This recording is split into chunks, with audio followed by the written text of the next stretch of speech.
Priana, salah seorang dosen pada Poltekkes Kemenkes Palu, jurusan Kesehatan Lingkungan. Sebagai seorang dosen, saya memiliki kewajiban untuk melaksanakan Tridharma perguruan tinggi. Salah satu dharma yang akan saya paparkan adalah tentang pengajaran. Di sini saya diberi tugas untuk mengampu mata kuliah statistik kesehatan. Statistik kesehatan merupakan salah satu mata kuliah dasar umum dengan jumlah kredit 2 SKS yang terdiri dari 1 SKS teori dan 1 SKS praktek. Untuk mata kuliah statistik, adapun kemampuan akhir yang diharapkan pada mahasiswa adalah mahasiswa mampu memahami konsep statistik, konsep variabel, konsep pengukuran, konsep pengumpulan, pengolahan, penyajian, dan analisa data. Mahasiswa memahami statistik deskriptif, mahasiswa memahami statistik inferensial, mahasiswa mampu melakukan pengumpulan, pengolahan, analisa, penyajian data, mahasiswa mampu melakukan analisa baik statistik deskriptif maupun statistik inferensial, dan mahasiswa bisa melakukan pelaporan kegiatan tersebut. Untuk mencapai kemampuan akhir yang diharapkan atau yang menjadi tujuan pembelajaran, maka metode yang diterapkan yaitu ceramah, diskusi, belajar mandiri, kemudian pembelajaran praktik baik di dalam maupun di luar kelas.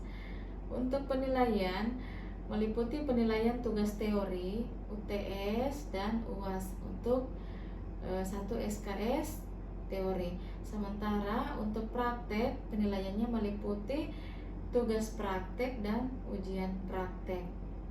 Selanjutnya, mari kita saksikan video pembelajaran untuk pertemuan kedua dengan kajian konsep variabel, konsep pengukuran, dan skala pengukuran dengan tujuan akhir pembelajaran yaitu mahasiswa memahami konsep variabel, pengukuran, dan skala pengukuran tersebut.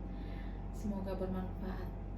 Assalamualaikum warahmatullahi wabarakatuh. Waalaikumsalam warahmatullahi wabarakatuh. Anak-anak sekalian, apa kabar hari ini? Baik. Ya, alhamdulillah. Semoga kita senantiasa dalam Tuhan yang Maha Kuasa. Hari ini adalah pertemuan kedua kita dengan bahan kajian. Yang pertama adalah konsep variabel dan yang kedua adalah konsep pengukuran dan skala pengukuran. Adapun kemampuan akhir yang diharapkan adalah mahasiswa mampu menjelaskan konsep dasar statistika yang mana di dalamnya bahan kajiannya memuat tentang variabel dan pengukuran serta skala pengukuran. Adapun indikator penilaian, yang pertama mahasiswa tepat dalam menjelaskan pengertian variabel, jenis, dan memberi contoh. Kemudian indikator penilaian yang kedua adalah ketepatan menjelaskan pengukuran dan skala pengukuran serta memberi contoh. Baik, kita lanjut ke materi. Pertanyaan umum yang terkait dengan bahan ini adalah apa yang dimaksud dengan data, apa yang dimaksud dengan variabel, dan apa yang dimaksud dengan pengukuran. Teman pertama kemarin kita sudah membahas tentang data. Masih adakah kalian mengingat apa itu data? Ya, silakan. Data adalah hasil campuran dari variabel suatu objek yang diteliti. Ya, baik misalnya. Nah, tadi Rizal mengatakan data adalah hasil pengukuran dari variabel suatu objek yang diteliti. Nah, sekarang kita ingin tahu apa itu variabel.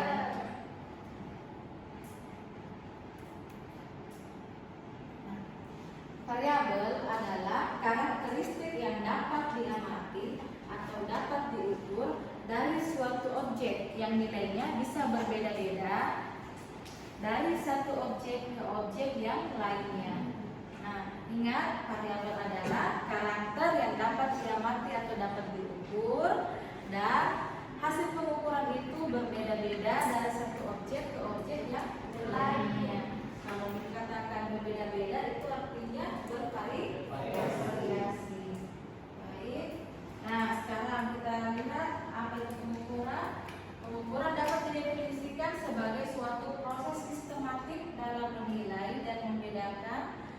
suatu objek yang diukur. Pengukuran tersebut diatur menurut kaidah-kaidah tertentu. Dalam statistik ada 4 tipe pengukuran atau dikenal dengan istilah skala pengukuran, yakni nominal, ordinal, interval, dan rasio. Nah, mari kita lihat satu persatu apa yang dimaksud dengan skala rasio.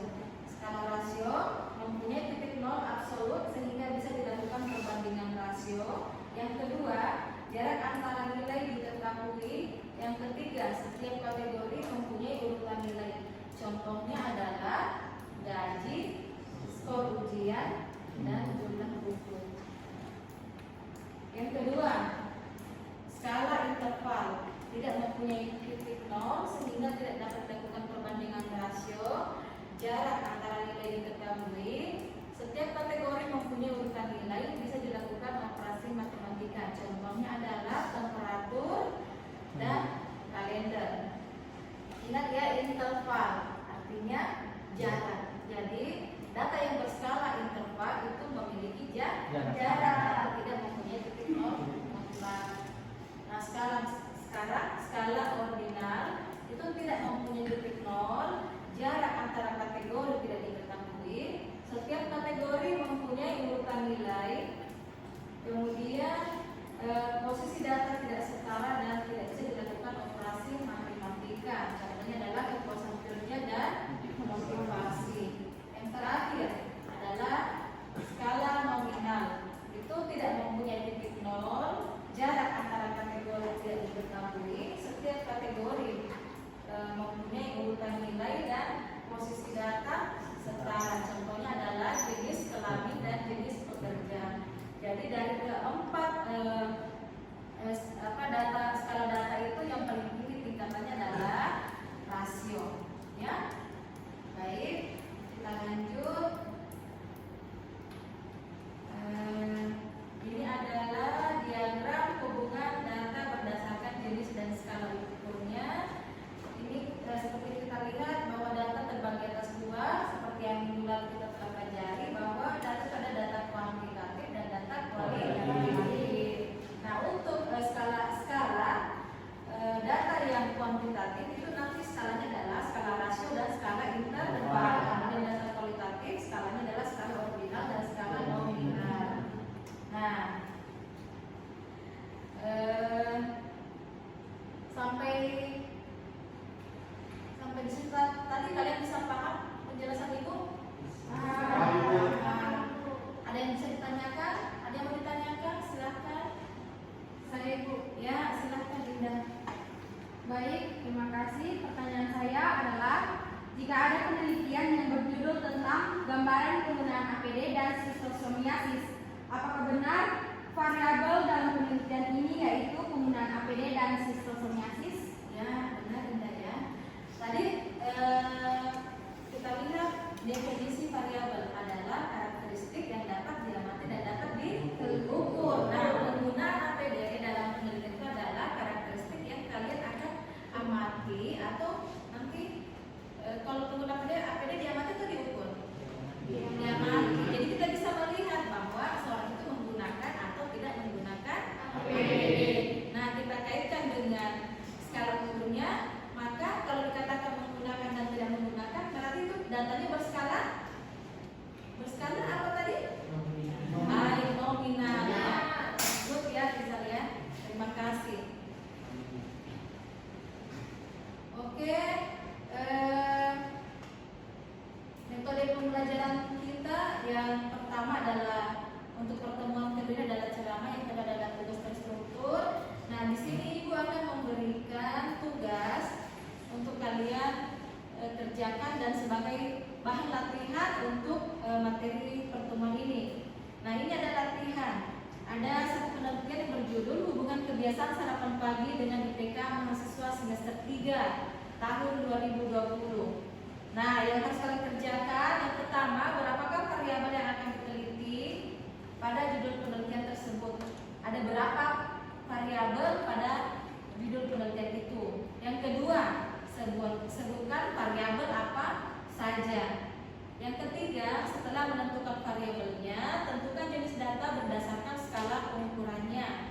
Apakah rasio, interval, ordinal, dan nominal. Sampai di sini ada yang mau ditanyakan?